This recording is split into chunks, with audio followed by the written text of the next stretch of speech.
okay, people land on your site from LinkedIn or from organic search or from a paid ad or from whatever. What's the next step to educate them in the buying process, right?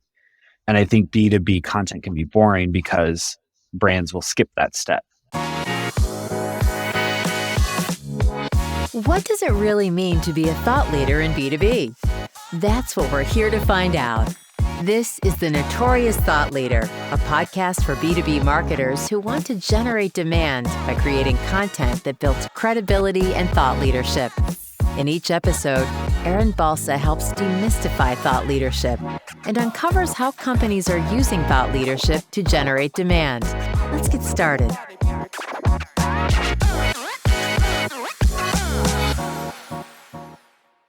My guest today is my friend Brooklin Nash, founder at Beam Content. Thanks for being here, Brooklin. Thanks, Aaron. Good to see you again. Oh, happy to have you on. So I first met you through LinkedIn a few years ago, and then eventually had the pleasure of working with you on a client engagement where I was a fractional head of content for a while, and you were editing, writing, and doing keyword research, which was really awesome to finally get the chance to work together. And that was back before you launched your agency, Beam, when you were still freelancing. And I definitely want to talk about Beam and how things are going for you as a new agency owner. I know you're about 6 months in. But before we get to that, I need to ask you the royal question. In your own words, what the fuck is thought leadership? I love the phrasing of it. It's a good question. I was going to say I don't like the term, but I do like the term. I just think it's overly generalized. I think 10 people can hear thought leadership and have 10 different ideas of what that means, which is probably why you started this podcast. The way I think about it is category education versus thought leadership. If you're truly taking the time to create content, either on your personal profiles and site or as a brand and through your team to educate whatever category you're selling into, I think that is true thought leadership. And so if you're taking the time to go deep on tactical, strategic elements of things, that gives you space to then do things like build in public and talk about hiring or talk about work-life balance and all these other things that quote unquote thought leaders do on LinkedIn and Twitter. But it needs to be both and. It can't just be the fluff that we often see on professional social sites, right? I like that you threw the word category in there because a lot of people tell me, if you're a category creator, you 100% need to do thought leadership. And I'm curious, do you work with a lot of companies that are trying to create a category where thought leadership is kind of a natural choice? We work with a lot of clients who are trying to become quote unquote thought leaders or category educators within their space, not necessarily creating a new category. We have a couple who they've kind of created their term and are creating content around that. But often it's more about, you think of something like, this is the extreme example, but you think SEO and you immediately think Ahrefs or SEMrush, right? Or you think content marketing, this is 15, 20 years in the making, and you think HubSpot.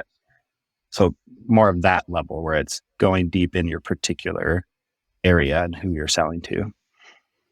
Would you take a different approach in creating content if you were working with a company that was trying to launch a market category versus a company that's trying to really be known as a authority or a leader within an existing category? Is there any nuance there? Yeah, that's a good question. Probably. I think if you're creating a category, it starts more organically. And organic, I don't mean search. I mean those partnerships and conversations and social posts that need to happen before you start creating long form guides and deep dive articles and things like that. Just take the time to talk to others in your space, to engage with folks on social, and look for those organic opportunities to validate your message, dig in deeper into what people are talking about, what people want to know about, and then that would inform what you create moving forward. Whereas if you're selling into an existing category, it's more about not taking a contrarian stance, but trying to get into the elements of the category that folks don't often cover because they're still up here at the 5,000 foot level. Oh, that's a great point to make, right? So it's not always about showing people why things are broken and why you need to have this new way of doing things, but finding a gap, right? People already know there's this new way of doing things, right? But maybe they're not yet focusing on one certain subset of what could be talked about. So that's really interesting. Do you have any examples that come to mind of a company that has done this well, has found kind of that missing piece of the narrative that other companies aren't talking about yet? Yeah, I think two. One, I mean, they're both kind of on the smaller end still, but I think of Lavender. Like Mm, those guys have been active on social for a couple of years, and now are at the stage where they're hiring their marketing team. I think they're up to their third marketing hire, and as far as I can tell, all of that has been on social. It's been organic posts, it's been content partnerships, it's been those types of conversations, and now they're set up in a way where they can talk about sales emails in a way that really nobody else can. The other one that comes to mind is Spark Toro from Brand hmm Fishkin. And then he hired Amanda Natividad.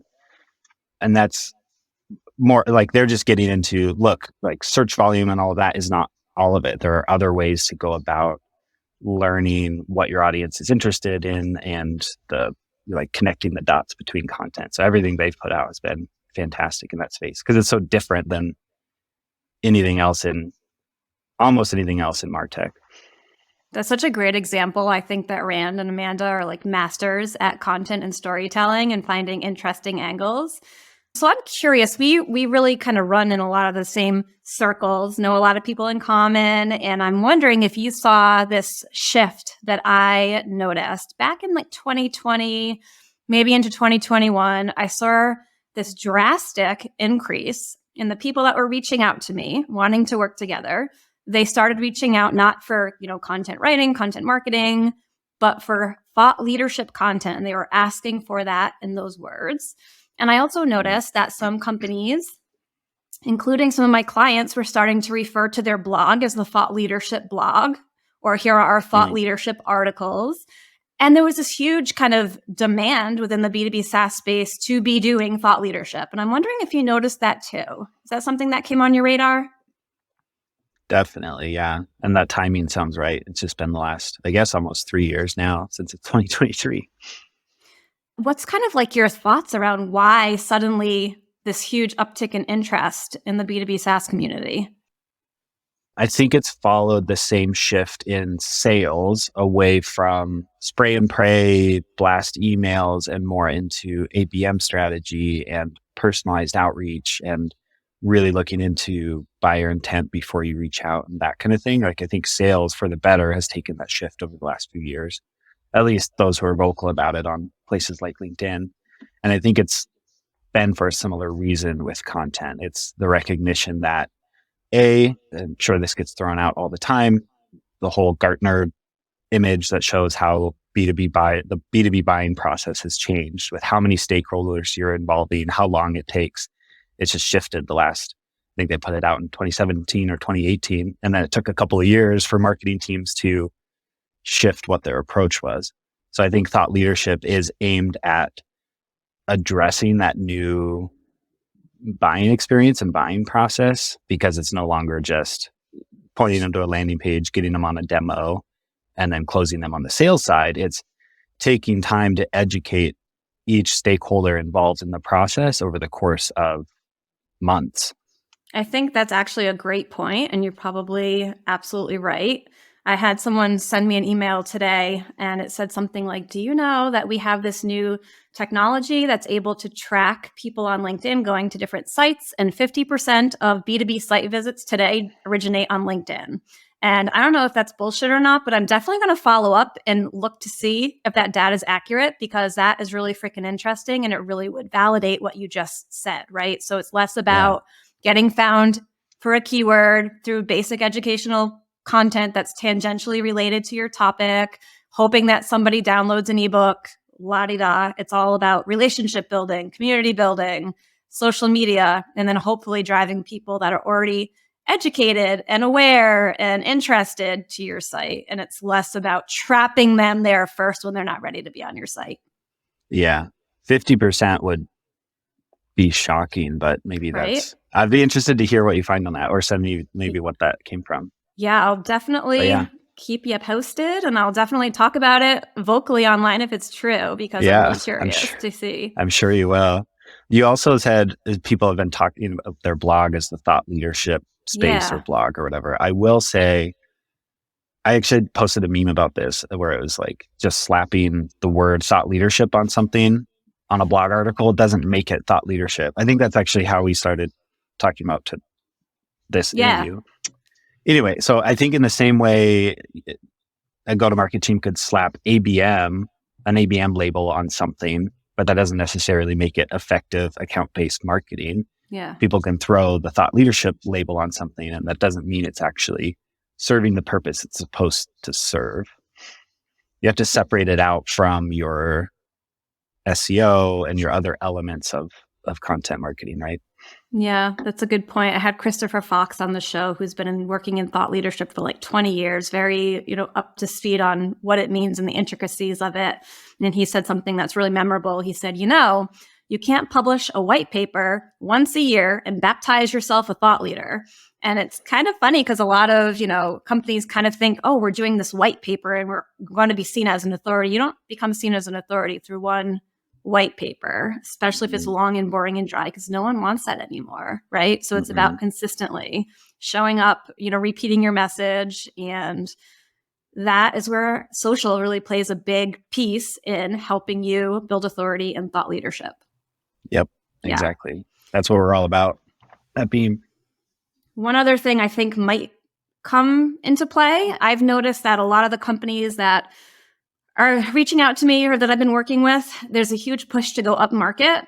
So they're going from selling into smaller companies, maybe companies where their senior leaders only have 5 or 10 years of experience, into enterprise companies where you're selling to really sophisticated experts that are leading these companies, and they really are expecting thought leadership. So I think that might be one other thing, is more companies are trying to go up market. Definitely. Yeah, that's a really good point. And that's what I saw at my previous company. That's what nearly every marketing meeting, it was talking about what content we need as we move up market. Because the sales team was having their own conversation about it, because it shifts both content and your sales approach. For sure. So speaking a little bit about Beam, because I think we both quit our jobs around the same time. I decided to be a company of one, and I'm very happy. I don't have any plans to have employees. And you chose pretty instantly to start an agency and start adding employees, which is cool. So I'd love to know kind of what it was about being an agency owner that attracted you to start Beam. Yeah, good question. It lets me think back. Quit my full-time role just over a year ago. And at the time, my wife and I were still freelancing on the side through the pandemic, the 60, 70-hour weeks that were not sustainable. So Same it as came me. to the point where we were in the same boat, remember? At the same time. Yeah. Yep. So it came to the point, the conversation we had, whereas choosing one or the other, couldn't continue both. And ultimately self-employment went out, even though I had a great experience full-time at previous company. It took a few months to decide whether exactly what you went through, whether we wanted to continue as a quote unquote solo shop with my wife and I, or build something like an agency. We decided about a year ago to go the agency route, and then officially launched last June. So you said pretty instantly, but I guess it didn't feel pretty instant on our end. You were very intentional. I was really impressed with how intentional you were with your launch and your building plans. Took a minute, but I'm glad we did it that way. In terms of why, honestly, this might sound a little cheesy, but what Becca, my wife, and I kept coming back to is, look, we've been writing for nearly 9 years. We know how to do it well. It's still enjoyable to us, but are we really learning anything new by creating the same kind of content for clients? So we wanted to shift 2 things. One, we wanted to shift the focus of what kind of content we create for clients, which is part of the rebrand and the launch in June. And honestly, we wanted to learn new things that we hadn't done before. We wanted to learn what it looked like to build a project management system, what it looked like to bring on new hires and build a team and create a quote unquote company culture, which sounds a little silly because there's 4 of us right now, soon to be 5. But that part has been a lot of fun, learning all the things that we hadn't done before because we had been all in on content production.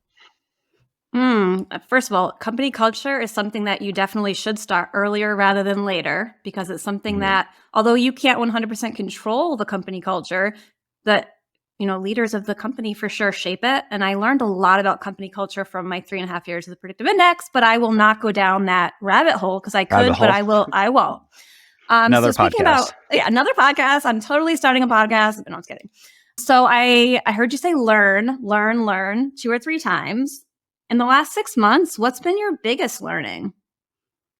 I think the biggest and probably hardest, maybe hardest is a better adjective than biggest, is how important it is and how hard it is and how much time it takes and how important it is, if I already said that, to document processes, expectations, guidelines, everything that Becca and I kind of took for granted and did on our own because of our experience from 8+ years, and putting it down on paper, quote unquote paper.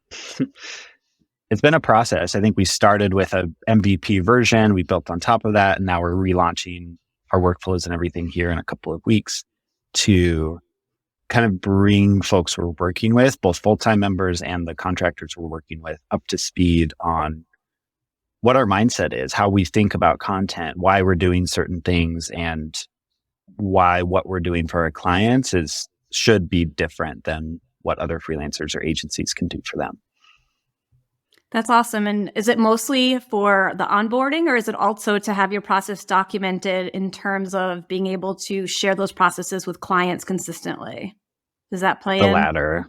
Yeah. Yeah, that definitely plays in. But to be able to share those with clients consistently and to build them into every step of the process rather than, okay, you're onboarded and then you're off to the races. We're bringing them back to, here's our brief templates, here's our writer's guidelines, here's the 17 steps we need to take to produce a piece of content for a client, rather than keeping it all up in the air and in Slack conversations and in people's heads.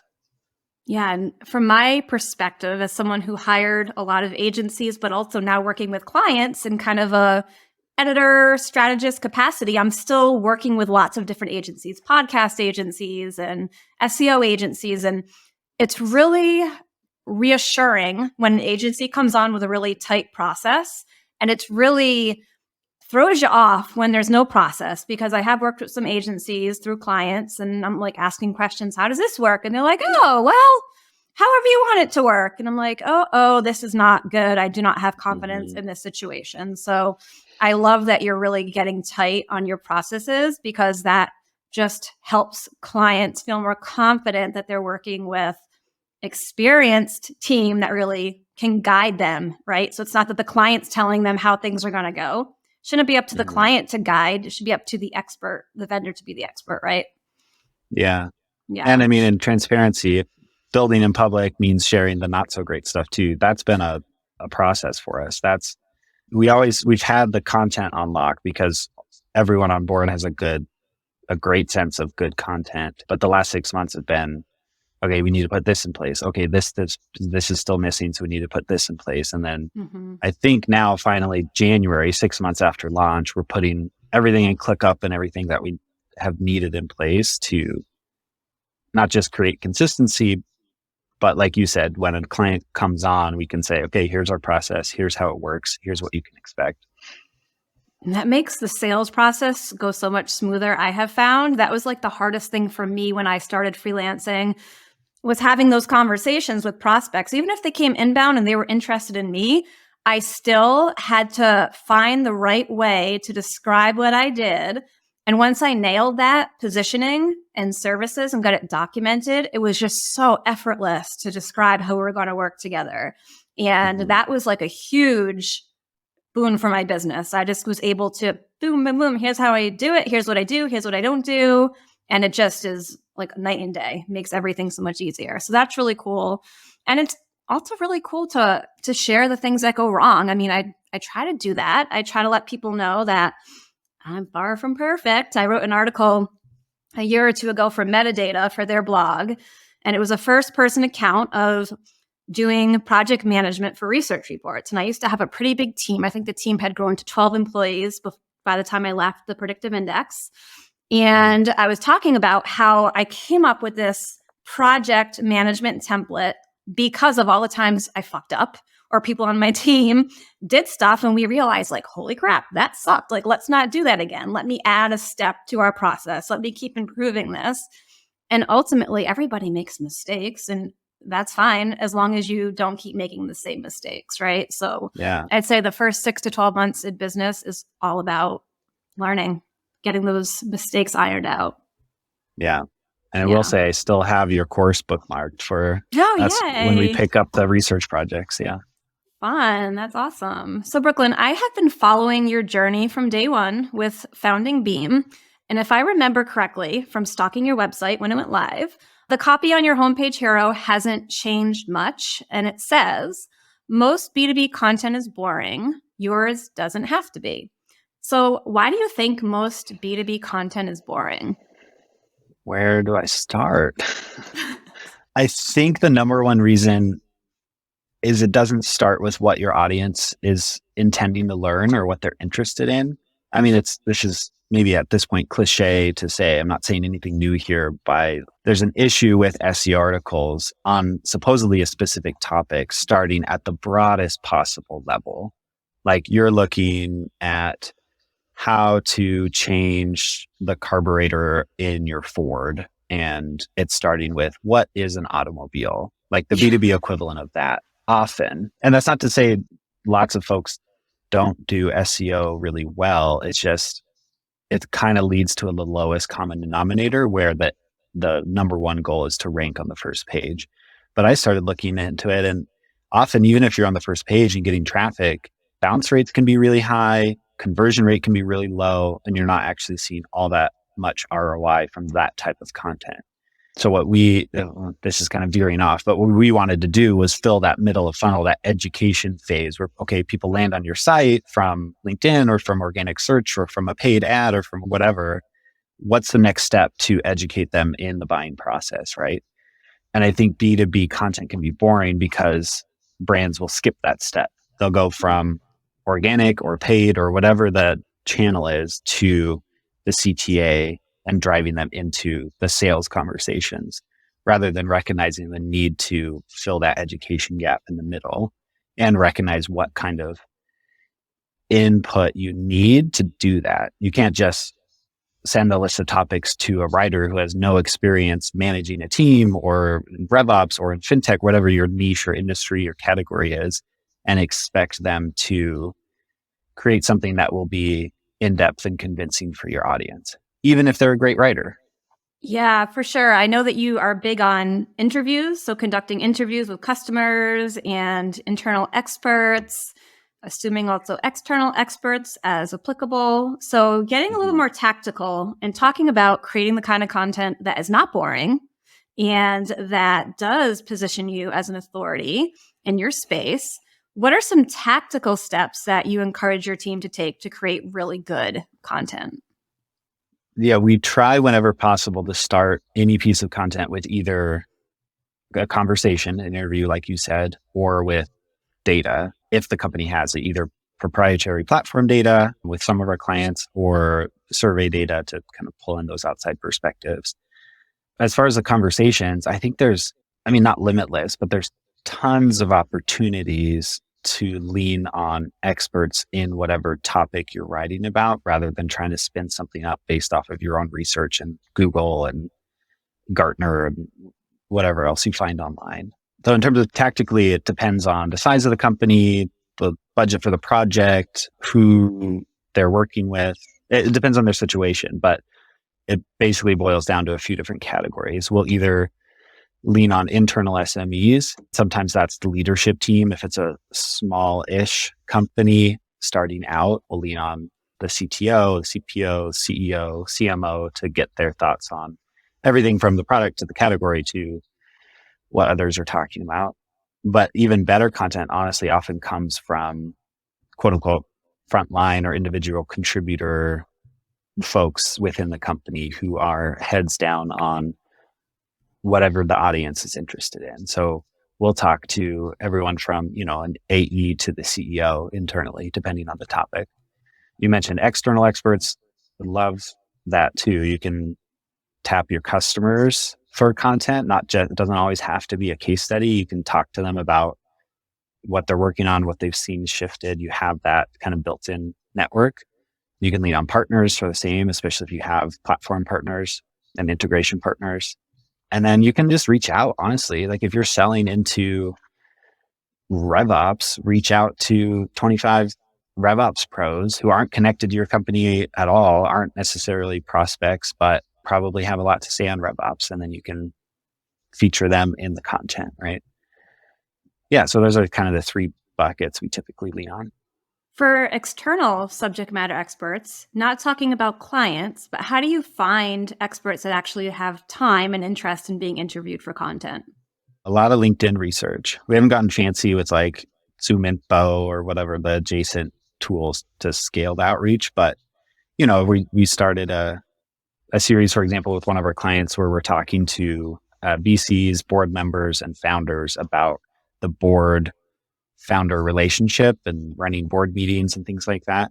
So we just created a list of people who are either on a board or they're founder of a growing company or they're a VC, and just reach out to them and said, hey, we're writing about this. Would you be interested in talking to us? I mean, obviously lots of people didn't respond, but then a lot of people did. And we had great conversations and we were able to share that as feature articles for the client. Yeah, I do the same thing. So I guess I'm kind of lucky in that for the most part, I have a few industry verticals that I work with most of the time. So I'm able to kind of compile subject matter experts like in marketing or sales or education that I can reach out to. And the coolest thing about doing it, honestly, it's not just for content, it's for shaping the way we talk about topics, right? So for example, here's like a really recent example that just happened today. So I'm creating content for one of my clients and we have this term that we're using all the time. And so I'm like, all right, so I'm interviewing this sales leader in this space. And I was like, hey, can you answer a question on this topic? I always try to get their interest first before I ask any questions. I'm like, hey, here's the topic. Are you interested in answering some questions? And this is a friend of mine. And he wrote back, he's like, yeah, I'm happy to help. But when I hear this term, I think of like customer success and customer support. So it doesn't really resonate with me in terms of sales. Holy shit, that was worth the feedback. Like just reaching out to people. Yeah, you're going to get good quotes for your articles. Yeah, hopefully they're going to share it with their network. But the most important thing is refining your messaging by getting your messaging in front of people in your ICP. So sometimes just doing that as someone who's not only writing the content, but working as a strategist, that's really critical. And it's something that the company just might not know. They might keep putting out the same phrase and it's not landing and they don't know why. But when you're out there talking to people in the positions, you really are able to shape the messaging. Yeah. I mean, even internally, if you're dealing with a large enough company, that's why we started doing a month onboarding where we interview at least 5 or 6 people internally and ideally as spread out across the company as possible. So we'll talk to an AE about what their sales conversations look like. We'll talk to the CTO about their product, like the whole gamut to get all these perspectives. And you probably wouldn't be surprised at how often discrepancies come up in those calls. One time we were onboarding, this was a while ago, but we were onboarding a client and we were talking to the 2 co-founders. One was a technical co-founder and was the CTO, and one was the CEO. And we were on separate calls with them and they were saying 2 completely different things about the same topic. So then in a follow-up, I was like, okay, what are we going with here? Because you're saying different things. Like we need to land on what the narrative is and what makes sense. Yeah. So that comes up a lot more often than maybe a lot of marketers would expect. A lot. And I feel like the content professional who can vocalize that, let everyone know, get everyone on the same page and solve the problem, you're adding so much more value than just being a writer, right? Because you're literally like finding holes. And it happens to me all the time, both with small startups and with pretty successful startups that are between like 50 and 100 million. You have a sales rep saying one thing, you have the product marketing lead saying one thing. It's just like, it's wild. You have maybe like a senior scientist publishing their own content and all the messaging is disjointed and they're referring to things in 3 different ways and it's extremely confusing.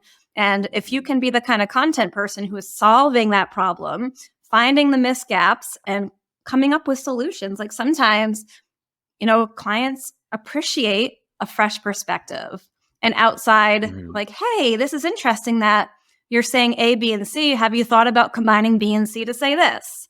And, Mhm. those kinds of insights are usually pretty welcome. At least I found that so far. Yeah. I mean, that's what's been a lot of fun in what we're doing for clients is being that person or team that comes in. And weirdly, even though we're coming from the outside, helping our clients connect the dots between Yeah. product and sales and marketing. Because we'll get onboarded by the marketing team and they'll say, okay, these are some of the themes we're thinking through. And then we'll get on with the sales team. And one of those four themes, they're like, we never hear about that. That doesn't seem relevant to the folks we're talking to. So then we nix that, right? Yeah, we have a very similar approach. I do the same when I start with a new client. I talk to people throughout the company and try to put together this whole understanding. It helps me really understand what the gaps are that we need to fill. And I don't think you can really create content without having those initial conversations Yeah, personally. But absolutely. Yeah. all right. So let's continue to be tactical. So we talked about how do you approach creating content that builds authority and thought leadership, of course, with interviews, by talking to internal people, solving problems. But I know you also help your clients create editorial plans. So I'm curious, like, what exactly goes into creating an editorial plan? Like, depends on the project, a true marketer would say. Sometimes it's a lot more developed than other times. So if we're starting new, like we're working with a founder who is looking at expanding their content, often we'll start with the external where we'll talk to people who are within their ICP, but we don't want to approach as a sales conversation necessarily and talk to them about what they're working on, what they're interested in, and that informs the topics we cover. If there is a more established team, we'll try to connect with a few folks on the marketing team and identify where the gap is. Often they'll have organic search covered, they'll have email marketing covered, they'll have their case studies covered, but they're missing that middle of funnel education stage content. So we'll dig into that area and figure out what the main pillars are that we want to cover. Often it's ideally 3 or 4 blanket topics, quote unquote, that you're covering over the course of the year. And then within each of those, you drill down into the specifics of the tactical and the strategic within that umbrella topic. Okay, so are you kind of still doing that piece right now? Like you and your wife, are you the ones kind of like thinking through the editorial plan and then your staff are the ones like kind of executing the plan? How does that work? It's me and our head of content. So Okay. we'll work together during the onboarding phase to lay all of that out. We kind of tag team it, but we're actually getting ready to hire a head of client strategy, and that will be one of their main focus areas. So I'll continue to own that with them. So our head of content can focus on, okay, once the strategy or editorial plan is in place, she'll be more focused on each piece of content that we're creating under that plan. The editorial plan depends on what the capacity of the company is. So there's a lot of different ways to capture internal expertise. It doesn't have to be an hour long conversation with the CEO every week or every 2 weeks, right? So sometimes it'll be working with the client to create a list of internal folks that can speak to different topics. So as we create those main categories, we'll say, here's 2 or 3 people within the company that can speak to this and topic B and topic C. And then sometimes it is that recurring leadership conversation where it is more that high level thought leadership. And then I think I've only seen this twice, but sometimes clients will have their internal SMEs, in this case, it was engineers and developers, draft a first round because they were going very technical into Snowflake integrations and data lakes and all of this kind of thing. So they would actually draft a first round and then we'd come in and make it content friendly, marketing friendly, right? Because we'll have 6,000 words on something that we could boil down to 4 and polish up, right? So it doesn't have to look one way, even internally. You can tweak it depending on what the bandwidth of your team is, what kinds of people you're working with, and the stage of your company. I love the idea of identifying at the jump different people internally who can speak to different products. It's so smart. One problem I find, or I used to run into a lot before I knew to do that, was, okay, I'm writing this content piece on topic X. Like, who should I interview? Who do I And talk from to? like who do I talk to? From the perspective of someone doing the hiring, that's just like annoying. Like, oh, now I got to stop what I'm doing. I got to reach out to so-and-so. I'm going to bother them. Whereas if that was, planned from the beginning, then that person's expecting to get reached out. That person's already, committed to giving their time. So that's a really great tip for people listening, to really identify those internal subject matter experts. Make sure you get their buy-in, especially if they're executives and they're busy. Like, you want to definitely get their buy-in ahead of time. Then your job is just a lot easier as a content creator. Yeah. So it's one of my questions on our first sales call now, is what that buy-in looks like from leadership and what kinds of internal experts we could lean on if we were to work together. And that helps kind of qualify where they're at. That's smart. And qualifying is so important too, because imagine now you're working with this company, they're like, no, we don't want to help you with content. You're like, oh, cool. You don't have a strategic narrative. You don't have any experts that are going to talk to me. You're going to get boring B2B content. So yeah, that's a really smart question to ask as a qualifying question. Is SEO an important part of what you do at Beam? So we don't do any SEO, at least as standalone. So it's actually one of the disqualifying factors on a sales call. And we have a handful of folks that we point them to if they do need SEO. Often it's in tandem with something that we're doing more at middle or bottom of funnel. That said, it is sometimes adjacent. If it's like, for example, one of our clients, we did a big long benchmark report and then a bunch of follow-up articles to that benchmark report that dug in deeper to specific metrics and the why and then how to reach those metrics. And all of that lifted their SEO, even though it wasn't intended for search, because it was so hyper-focused on a long tail keyword, quote unquote, for those follow-up articles, because it was a specific piece of the benchmark and they were linking to each other. So it ended up helping the organic search quite a bit. Yeah, I take a similar approach. That's really cool to hear that you do as well. So how I think about it is, backing up, like you said, that you had the great example about the car, right? How do I fix a carburetor? And if you're using a traditional keyword tool, it's going to tell you that in this article, if you want to rank for this term, you also have to talk about what is a car, what is an automobile, what is a carburetor, whatever. And that is annoying because a lot of people don't freaking want that. So how I think about thought leadership or content that is designed to build authority without answering those specific questions, I think of it as part of the overall SEO picture, but I'm not writing anything with the goal of getting that one page to rank, because we have other plans for distribution. We're going to get it into the hands of our sales team. We're going to do all these different things, put it out on social, share it with a co-marketing partner. So I'm not going to be like, oh, I have to write this paragraph or this section on what is automobiles if I ever want to get this article to rank. Because what I'm going to do is, we're, of course, going to have a few of those articles, most likely. And then my content is going to be pointing to some of the keyword optimized pages and pillars.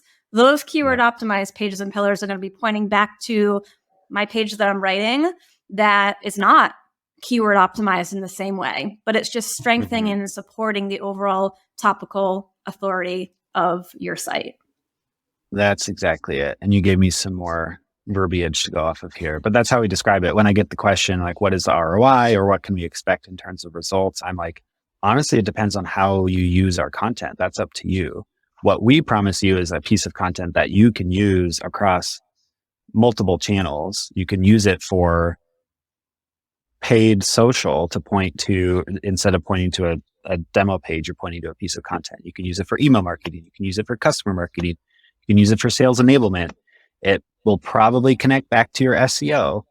But so that's the kind of the differentiator we're going for, because if we're writing something specifically for SEO, a salesperson is not going to be able to use what is email marketing as a piece of content if they're selling MarTech. Like, it's just not, you need that for it to drive traffic to your site and get some inbound leads, but that's not the gap we're trying to fill. Yeah, it makes a lot of sense. So you would be a good partner to a company that already has an SEO motion. Maybe they already have an agency. They're producing some traditional keyword optimized blog posts, and then you're going to strengthen that effort and help them really build more relationships with the kind of content that does really build affinity, trust, authority, and relationships. Yep, exactly. Yeah, cool. I love that. So, Brooklyn, we are up on time. Before we go, I'm definitely going to add links to the show notes so people can know where to follow you on LinkedIn and your website. But I wanted to just ask, are there any final thoughts or tips that you would like to share with our listeners? Could be anything. Whoa. It's just kind of still out of left field because we're talking about thought leadership and not SEO. But the more clients or potential clients I talked to over this past year, the more I realized how often companies would be better off putting a small chunk of their budget to updating the content they have rather than a large chunk of their budget to pushing out new stuff. Like I'll be talking to a client where they're talking about new white papers, but they have something that they've been sitting on since 2017 or 2018 that would be fantastic with post-COVID and all the new information we have and all of that. Like, let's work on updating those. Or even on the SEO side. I mean, I mentioned SEO or rankings themselves not being a great indicator of success if conversion is low and bounce is high. And we initially engaged with them to create new content, but then I dug into it and the bounce rate on their organic pages was 80%. So I came back to them and said, I think we just need to go back through and update these 100 pages to make them a lot more reader friendly rather than pushing out new content, right? And I think that's the case a lot more often than people think. 100%. I am currently doing that with one of my clients because I'm like, I got to carve out time to write this report. And you don't have enough resource to be refreshing brand new, net new blogs, but you do have enough resource to be updating and republishing lots of great content from the past. It's a lighter lift. It makes a big impact and it frees you up to work on more high value projects that are really time consuming. Because if you're trying to create all this new content and do a report and do a podcast, you just can't get it all done. So I think that's a really smart tip. So thank you for that. Brooklyn. And guess what? Sorry, what? No, it's okay. Just to bring it full circle. Yeah. Guess what? If you do that, that frees up more of your budget and time to focus on the kind of thought leadership, category education content we're talking about. Right. If you don't have to put as much budget into new SEO content and instead update the 180 pages you have, like that's running. And then you can focus on something that will be impactful down funnel.